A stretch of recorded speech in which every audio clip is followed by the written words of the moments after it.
Alikho lishona lingenazo ezalo emkela kenazi ezihamba phambili namuhla. Zinikwe izindlu izisulu zezikhukhula kubungazwe usuku lokugcinwa kwamagugu kanti kukhuthazwa ezokuvakasha emakhaya. Izindaba ze1KZN TV uzifundelo Siyabonga wakaduma nina bezulu elidume esandlwane siyakhuleka. Uhulumeni wesifundazwe KwaZulu-Natal usuqalile ukuhlinzeka ngezindlu kwimindeni eyalahlekelwa amakhaya ayo ngezikhukhula zangonyaka u2021 kuya kunyaka u2022. Uhlelo keliqale namuhla imindeni ke engaphezulu kwekhulu ifakwe eColumbia eThekwini. Omunye wabahlomule ngendlu namuhla nokade ngene endlini yakhe usebehleli kanzima eDozen Nook ngenxa yobugebengu. Uthi ungena kwabo kulamakhaya abo amasha bayakujabulela ngoba isimo besenzima kusukela ngo2022 kuze kube manje ngesikhathi bewele emjondolo yabo eBellington. Kona even namanje kusenzima namanje because even namanje mina ngizanga nezingane zami eziphelele. Izingane zami ezinye zifunda le Queensburg. Kumanje angazi ukuthi njengoba kuzoba intambama nje mabephuma esikoleni bazothini. Ngoba ngibone ngathi bekufanele ukuthi lento yenzwe mhlawumbe maybe ngolwesihlanu manje lolu daba livele lenza during the week angazi ukuthi ingane zizophuma ziyephi kodwa ke sibonga lokho ukuthi sigcine seyitholile izindlu. Ungqongqoshe uthi lenganisela ngaphezulu kwa100 million ngonyaka imali ebeyisebenzisa ukukhokhela izindawo ebesihlala lezi isulu. Uthi kuba khona kwalezi zindlu kuzokwenza umnyango wonke imali engaphezulu ka60 million njengoba uqhubeka uhlelo lokwakha ezinye izindlu. Uthi inhloso ukugcina bebakhiphe bonke abantu kulezi ndawo abasikhokhelayo ebafake ezindlini ezibafanele. Kuneminyaka engaphezulu kweshumi kwagcina bakhona ke isakhiwo la ukubambisana ko-Human Settlements National neprovince neTheku benze sure ukuthi abantu ababekade belinyalelwe izindlu bashawa yikhukhula. Namhlanje siyakwazi usiliqale lolu hambo sizobafaka ngaphakathi silishilo ke lo daba sathi ke undaba Mlonyeni ngoba umongameli wezwe kuyofanele azokwenza isibonelo sokuthi ke uma kuhlangene ama-3 spheres of government enza kanjani kuloko esikubiza nge-DDM. Mkhulu kumsebenzi osowenziwe nje uzobona nje ukuthi khona amanzi khona ugesi khona izakhiwo. Namhlanje lo mphakathi uzohlala eduzane kwemall uhlala eduze kwegateway kusho ukuthi khona abadliza imbali kaPonto kukhona abaphakathi nendawo bese kuba khona la abangaxoshi entweni. Namhlanje bazoba ingxenye for lo mphakathi siyafisa ukuthi uqikelele kahle. Kukhona izikole eziseduzane kukhona imitholampilo nemigwaqo yakhiwe ukuze babe umphakathi ozobuphelele. Umeya kumasipala iTheku uthi kuzophelela iviki isifakwe yonke imindeni lenganiselwa ku113 ezindlini zawo. Baningi abantu abakhoseliswe endaweni ezahlukene ngenxa yekhukhula. Sifuna ukubika emphakathini ukuthi asibakhohliwe emthombeni sithi asiqale ngalabo sesibasebenza manje emveni kwaloko sizobe sesibabheka nabo 113 esuqeda kuleli viki sofake kulezindlu kuthi emavikini azayo aba 104 so bakhoselisa kwenye indawo futhi kaHulumeni okuzothi izindlu zabo zingaphela la sibasuse kulezo ndawo sobe sibakhulu ikhoselisa zona kaHulumeni ama-flat amahle sibalethe la bazothola nabo okay babo bakwazi ukusuleka inyembezi njengawonke umuntu. Kanti umasipala iTheku wona ulekelele ngohlelo lwamanzi kanye nogesi. Kodwa bakhosibisi wezindaba ze1KZN TV kuChannel 261 ngiseColumbia eThekwini. Kwethulwe umbungazo weminyaka yonke wempi kaKhandampondo endaweni yaseRichmond. Lokho kuza ngenkathi ungqongqoshe womnyango wezemidlalo amaciko namasiko esifundazweni KwaZulu-Natal uMntomuhle Khawula ezobungaza usuku lokugcinwa kwamagugu phecelezi iMuseum Day. Ukhawula ke uthi kumele abantu bangakhohlwa amaqhawe abalwela ngezikhathi zobandlululo. Njalo mhla zi-18 kuNhlaba umhlaba wonke jikelele uyayibungaza usuku lokugcinwa kwamagugu phecelezi iMuseum Day njengoba kuyiyona egcina izinto eziningi ezithinta umlando ngezinto ezahlukene. Isifundazi KwaZulu-Natal sibungaze lolu suku ngokuhlanganisa nokwethulwa komcimbi wempi kaKhandampondo ehlanganisa iminyaka 120 endaweni yaseRichmond. Asibe la endaweni ke yasendaleni eRichmond soqalisa lomgubho wama museum ukuthi siwabonge futhi siphinde siwaqhakambise iqhaza lidlala emphakathini ukonga isikompilo, ukonga imlando nokonga zonke nje izinto ezisikhumbuza emuva ukuthi impilo isuka kuphi, iqhamuka kuphi, ibheka kuphi. Kodwa uNgqongqoshe uKhabula uthi umbungazo wempi kaKhandampondo uzobungazwa ngokuhlanganisa zonke izindawo ezathinteka ukubungaza amaqhawe angaleso sikhathi. Nyaka u2026 lapha kwaZulu sihlanganisa iminyaka eyi120 kwenzeka impi yamakhanda eyenzeka ngo1906. Kwakuyimpilo ebalekile ngoba abantu bakithi abampisholo beholwa abaholi babo. Incimbi ke sizoba nawo ke cishe unyaka wonke lapho sizoba khona nama series kumbe imigamo eminingi yokuthi izindawo zonke ezabamba iqhaza kule protest sikwazi ukuthi sivakashele sibakhumbuza abantu ukubaleka ukuthi sikhumbule amaqhawe ethu asela. Kanjalo nezimeya zikushayela ihlombe ukubungazwa kwalomcimbi ngaphansi kwesifunda uMgungundlovu njengoba kunezindawo eziningi ezithinta ukugcinwa kwamagugu. I was happy ukuthi sesike sathi ukuthowisha la kuma exhibitors asivezela ngisho umlando wempi yamakhanda noma impi uKhandampondo. Okake kakhulu siyafuna ukugcizelela ukuthi zivakashelwe lezi igcine magugu ngoba zigcine umlando obalekile kade sihamba nje la kuma stalls sibona izinto eziningi. Kanjalo nezihlaka ezahlukene ebezibukisa ngemifanekiso yahlukene beziyingxenye yalomcimbi. Izindaba zenziwa KZN TV bikuThabani Maphumulo eRichmond. I-South Coast Tourism and Investment Enterprise ithi iqhubeka neqhinga lokuthuthukisa ezokuvakasha ezindaweni zasemakhaya besebenza ke namakhosi kanye nemiphakathi. Udokotela uVusi Moses Biya oyisikhulu esiphezulu kwihhovisi lezokuvakasha ogwini uthi esikhathini esiningi bebegxile kakhulu ekuthuthukiseni nasekwakheni umnotho wezindawo ezigudle ulwandle. I-South Coast Tourism and Investment Enterprise ithi baqhubeka neqhinga lasungulwa ngonyaka ka2021 lokuthuthukisa ezokuvakasha ezindaweni zasemakhaya. Oyisikhulu esiphezulu kuleli hhovisi uthi lokhu bakwenza besebenza namakhosi kanye nemiphakathi. Uthi yize esikhathini esiningi bebegxile kakhulu ekuthuthukiseni nasekwakheni umnotho wezindawo ezigudla ulwandle kodwa nezasemakhaya bazishiya ngaphandle. Indawo zakithi zokuncebeleka okuthinta ezemvelo amagugu nezokuvakasha zithinta kakhulu indawo eyigudla ulwandle noma eyithethuthu bese kuba kuncane kakhulu kuyame kakhulu endaweni zasemakhaya.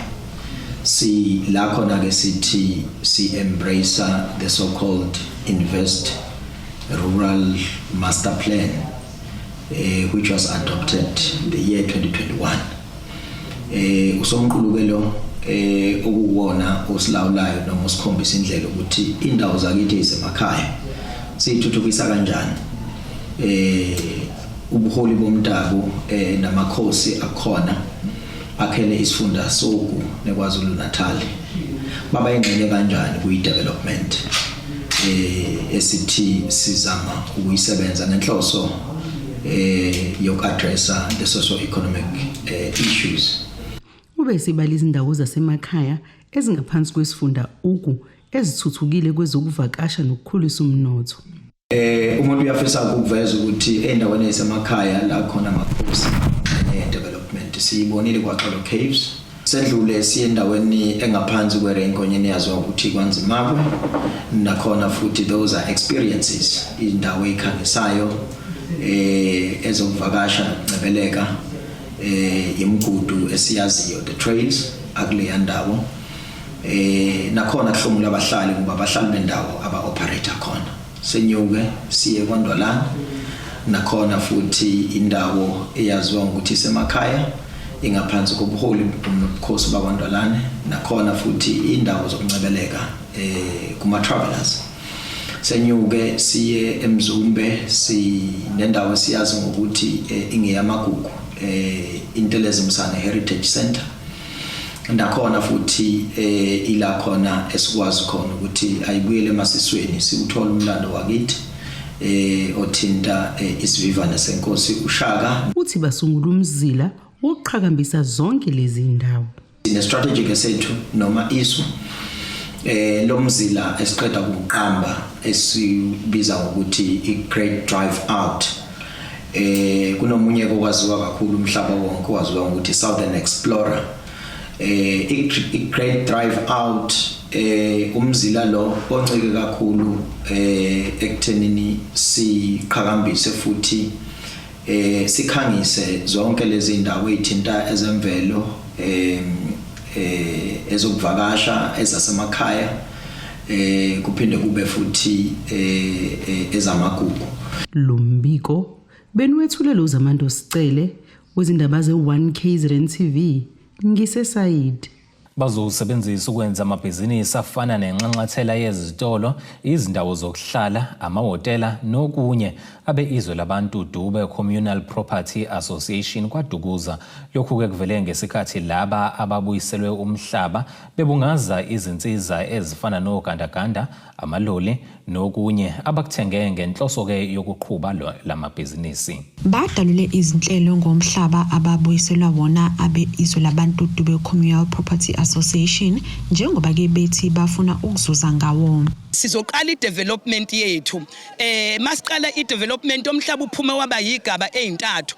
Owesoqala isigaba sabuya nama-development rights okusho ukuthi siyakwazi manje ukuthi sakhe kulama rights kuzoba no-social housing osuphasile esesitholile futhi even nabazosilekelela ukudevelopa lomhlaba bese kuthi kube phinde futhi sizokwakha amamola, sizokwakha ama-estate la, sizokwakha izikole la, sizokwakha izibhedlela la. Lo mhlaba wethu umhlaba onone kakhulu ubizwa ngeprime land ozobuye ungene futhi ube yiproject ka-national.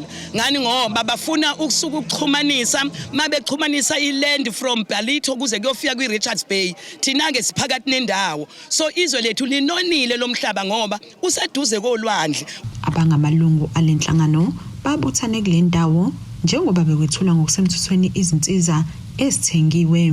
Injabulo ibebhalwe emehlweni kubo. Kuvele ukuthi ke udaba lokubuyiswa kwalomhlaba lwaqala ngonyaka u1998 kepha ngenxa yezinkinga kuye kwabembezeleka ukuba ababuyiselwe bona bawusebenze. Umhlaba waqenywa ngo1998 uklenywa inkosi engasekho eseyakhothama. Ithe umisikhothamile yaqhubeka inkosi ekhona ukuthi uHector Dube. Izwe labantu Dube Communal Property yabuyiselwa umhlaba o1100 hectares owawuphethwe umnumzana Roger Stewart. Okwathi mase umhlaba uklenywa wayesekhokhelwa imali engango 200 million ukuthi umhlaba ubuyele kwizwe labantu Dube. Into ebidingekile ke njobo bebuyisela umhlaba bekufanele ukuthi bawusebenza umhlaba womoba kunehlathi futhi elikhona. Kusho ukuthi mesiqala ke umeshiya umlungu kuqaliwe ke kwaba nezingqinamba ke ezithile okwenzeka ukuthi kungasebenzeki kahle ehlathini ngoba singenazi izinsiza kusebenza. Ukukhuthazwe izinhlangano ezifuze lezi uba zibe nobumbano futhi zikuphokophelele ukwenza okuzothuthukisa inhlangano. Sizizwa siqhenya kakhulu ngezwe labantu Dube CPA namuhla ethe mayithola onsumbuyana ya investor kakhulu kwinto zokusebenza okuyinto abantu abaningi abangayiqhakambisi baye bajaha ukuhlukanisa imali kudliwe leyo mali iphele laba bakhombisa uku-investa kwi-future yokubuya komhlaba because without into zokusebenza futhi awunayo i-sustainability umhlaba nje ubuyile kufanele bakwazi ukusebenza futhi. Siyajabula ngoba lokho kuzokwenza ukuthi kukhula umnotho wendawo yakithi kodwa futhi kube khona ukuthuthuka kwemindeni eminingi ekhona la kwaDukuza. Lokho futhi kuzovulela amanye amathuba ngoba le ndawo indawo enhle kabi enothile eseduze nakolwandle. Ize1 KZN TV kube kuntombi khona Mvubo ngikwaDukuza. Ake sihlabene nali ikhefu sihlangabeza futhi nezinye masibuya.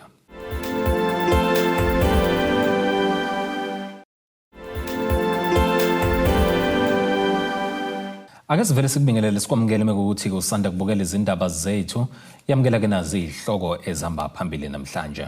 Zinikwe izindlu izisulu zezikhukhula kubungazwe usuku lokugcinwa kwamagugu kanti kukhuthazwa ezokuvakasha emakhaya. Ikhansela la Ward 1 ngaphansi kamasipala waseMfolozi uGoodness Khumalo linxusa iziphathimandla eminyangweni wezempilo KwaZulu-Natal ukuba zikhuthalele ukuvakashela imitholampilo ukuhlola ukusebenza kwayo.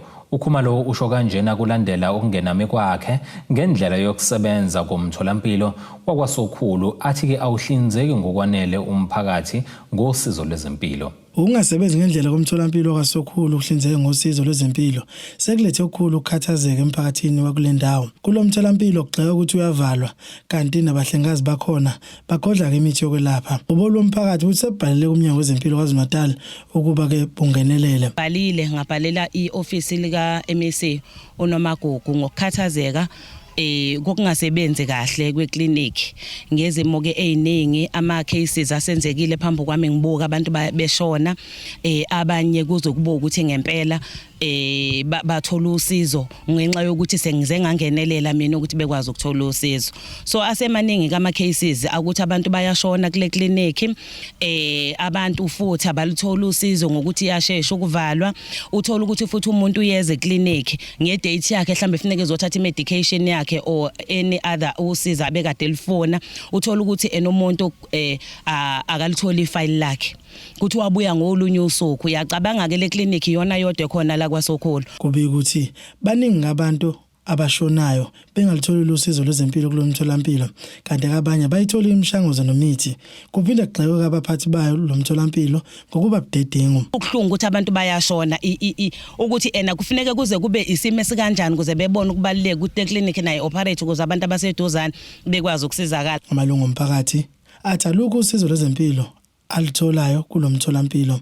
Abakwazi ukusiza ngendlela eright ngobe indlela esasimphethe gula ngayo wayingathula noma yinini ngendlela okwakwenzeka ngoba sisuka na ekhaya kwakufanele mhla ka-22 eclinic ngolwesithathu sabukelela isimo sakhe ukuthi hayi akekho right lo mntwana ukuthi ngalokho ngihleli naye okungcono akuhamba othola idrip bangakwazi noma sifika la eclinic nje babantu abangasinakile ngokuthi sasihamba nomuntu ohamba nge-wheelchair kwakumele sithole usizo oluphuthumayo thina njengabantu ukuthi umuntu uma umgquba nge-wheelchair umuntu okufanele asheshe asizwe abonakala ukuthi ngoba eqhutshwa nge-wheelchair unankingani ngeke ukuthi ungama wena lo muntu oqhutshwa nge-wheelchair ngisho lokho kwefayela lakhona babengakubheka sesivele thina singaphakathi kodwa abakwazanga ukwenza lokho ngama naye ngalinda lokho ngikhala. Nginengane egulayo ena 6 years ine asthma and le asthma is strong engabekezeleki shuthi ngifike la eclinic ngithi ngilethe ingane kuphuthuma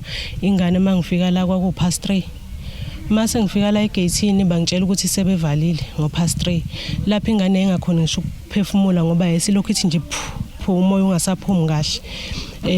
Into engikhumbula kahle ngama la egatini ngakhala impela nje bengavuma ukungisiza. Ubolo bomphakathi uthi ikhomile lezempilo esishamthetho sesifundazwe seliyiphenduleka incwadi yabo kulolu daba.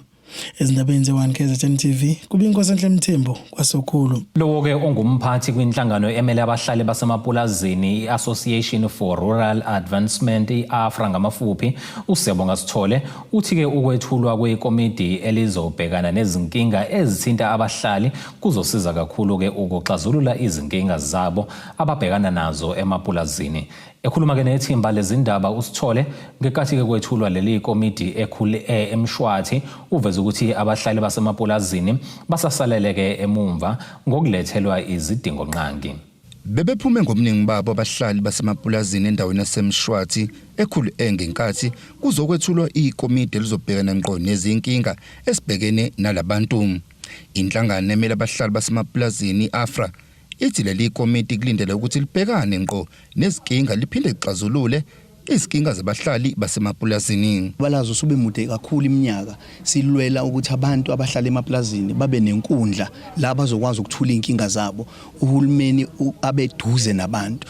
Namhlanje nje besilana sizothula lokho kubizwa phecelezi ngeLand Rights Management Committee eniwezwe lonke wacela ukuthi kube khona umasipala bazovivinya leli committee. Umasipala waseMshwathi waphakamisa isandla kuqala wakwazi ukuthi ulakhe leli committee. Sesisebenzile ke kuleli committee iminyaka engaphezulu kwemihlanu sisebenza kuleli committee sigila noma sisebenza inkinga zabantu emapulazini. Sihlala etafuleni elilodwa nabanikazi bomhlaba, sihlala etafuleni elilodwa nabahlali basemapulazini abantu ababamele, sihlala etafuleni elilodwa nohulumeni. Imeya kamasipala wasekhaya uMshwathi izokuthakasela kakhulu ukwethulwa kwaleli komiti kwazise kuyayi kube nezingqinamba phakathi komasipala nabanikazi bamapulazi uma sekumele kulethwe intuthuko. Enkulu umsakazi ekahambiseni idingo eindaweni zasemaplazini kusho ukuthi kufanele sithole imvume eqala kumnini weplaza. Ngenze nje isibonelo, uma sifuna ukufaka ugesi endaweni eseplazini kufanele umlungu noma umnini weplaza, ngoba akusebona abelungu bodwa abaphethe amaplaza, umnini weplaza esisayinele ukuthi uyavuma ukuthi sizofaka, ngoba lo gesi masufaka usuku usuyi inqalasizinda kamasipala akufanele kukhishwe noma kanjani. Kanjalo nemeya kamasipala wesifunda ushayela ihlombe kakhulu lomthetho kanjalo nokwethula kwekomiti njengoba bezimisela ukuletha inqalasizinda kubahlali basemapulazini. Inkinga esiyaziyo ehlangene nalokho siyesixazulule nje inkinga, sekunenkinga sekuhamba umuntu emhlabeni, abantu benganawo manje ama burial rights, amalungelo ukuthi abantu bakwazi ukuthi bafihle umuntu wabo ngendlela enesithunzi. Leli komiti fanele ukuthi libheke zonke lezo zinto. Kubukeka besasilele emuva kakhulu abahlali basemapulazini njengoba izinsiza bezizwa ngendaba kwezinye izindawo. Izindabeni ze-1 TV bekuthaba namaphumulo eMshwathi. Ube impumelelo umcimbi wokungena esibayeni kwenkosi yesizwe sakanyawo uzithulele nyawo esigodlweni kwaphumela obala egwaliweni enyakatho nelikaMthaniya ngaphansi kamasipala iJozini. Yakhuluma nethimba lezindaba ze1KZN TV uDuma Kude unxenxe nomphakathi ukuba ke uziphathe kahle esizweni sakhe uyeke nokwebelana imfuyo. Isizwe sakanyawo besiphinga obuningi baso kuyosingatha umcimbi wenkosi yabo ebekade ngenje esibayeni ngempela sonto. Kubantu abafikile bazongimisa idolo ngoba nganede kwakhishwa le date impela ukuhamba kwami bese ngihamba impela nami ngihambe ngene emahlathini ngoba bekunzima. Kwalona lolu suku mhlawumbe ngicabanga nje ukuthi mhlawumbe ngeke ngize ngifike, ngeke ngilubone. Kodwa abakuyithi indlunkulu yayikhona yayithi noma bangakufahlaza inyawo so faka impela sikhudula phansi ungene phakathi. Noma bangakujuba izandla sokuteta thina sikuqoqoshe siyokufaka phakathi. Ngifisa siqonde lokho. Since 1993 ukhothama inkosi ewumkhulu inkosi uMbabane akaze kube nokuthula kwanyawo. Siku 2026 manje lezi inkinga esinazo, zinkinga yomgwaqo, zinkinga yamanzi, inkalo zonke zakwanyawo sidinga inkosi. Cacisa ngokusobala ukuba inkosi ibibeka ngosemthethweni futhi akwenziwa kaningi, kepha ukungeniswa kwenkosi esibayeni kwenziwa kanye. Ukungena esibayeni kusho ukuthi umndeni wakwanyawo ongamazala nkosi iwona oqokayo. Namhlanje inkosi iyaqokwa futhi iyagcotshwa ukuthi yona nkosi yesizwe sakwanyawo. Akwenzeki ke kabili, kwenzeka nje kanye. Njengoba kwenzekile namuhla mhlambe ukhokta bushilo nje ukuthi hayi inkosi yakwanyawo ubani, kepha umndeni nesizwe sakwanyawo ubungakakhonje ukuthi yona yiphi inkosi yabo, futhi ubungakaphakamisi utshela isizwe ukuthi yona yiphi inkosi yakwanyawo ekhona noma ebusayo noma okufanele ibuse. Udlulisa amazwi esibusiso abhekise kundaba ezitha. Indaba ezitha isifiso sakho uNkulunkulu ngazi ukuthi angakwandisela, uNkulunkulu ngazi ukuthi angakuvikela noma ngabe bancane kanjani kodwa baningi lapha. Uma umena amadoda nabafazi, angithi umuntu wesifazana osuka aqinile umfazi akusiyintombazana umfazi. Umuntu makuwumfazi usuka afana nendoda enamandla naku konke. Uma unamadoda nabafazi abastrong lesizwe sethu sakwanyawo sizoqina. Lezi ndaba ze1KZN TV nizibeka siqiniseko ucele Richards Bay. Ake siphinde futhi sihlabene nale linye ikhefu sihlangabeze nezinye masibuya.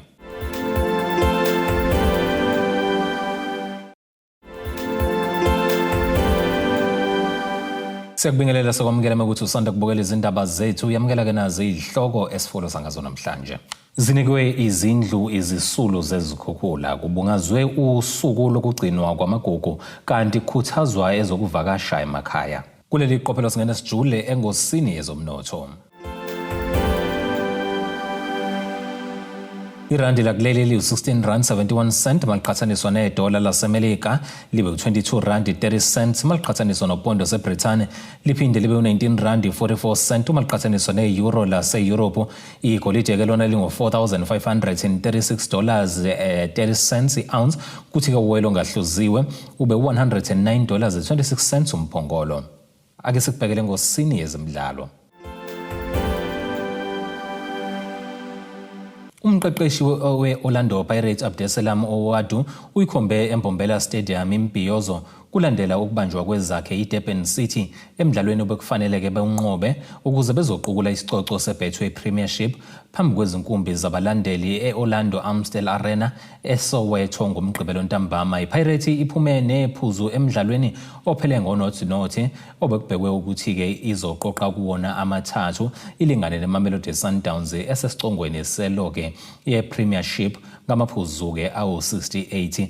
Ezimnyama ngenkane zisendaweni yesibili ngawu-66 emidlalweni ke wokugcina wesizini zizobhekana ke kanjalo ne-Obit College evika izembe eMbombela Stadium eMpumalanga ngomgqibelo ngo-3 o'clock ntambama. Lo mdlalo ke usushintshe kwaba ke iwona ophethe ke injabulo nezinyembezi zabalandeli bePirates abagcina ukubona ke iqembu labo liqukula isicoco seligi ngonyaka u-2012. Umdlalo we-Obit kanjalo no empeleni nje umdlalo ne-Obit kubhekwe ukuthi ke uzoba ngokujabula nokunika ke abanye abadlali ithuba lokuzibonakalisa. Emva komdlalo ke uOwadu uthi uyakholwa ukuthi ke nakanjani bazoqedela eMbombela umsebenzi ngempela sonto ezayo. Ake sikubhekelena nasi isimo sezulu esikalindeleka.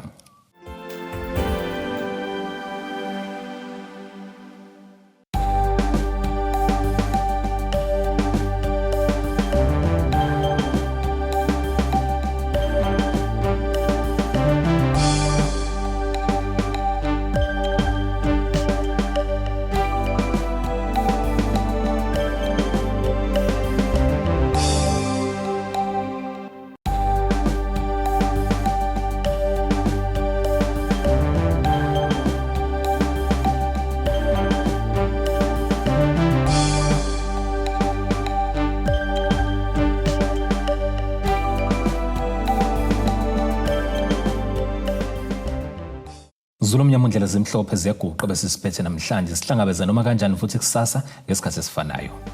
Abethuli bethu bezindaba baxhaswe iTulis Bayview Bridal. Ungabashayela kulezi zinombolo ezivelile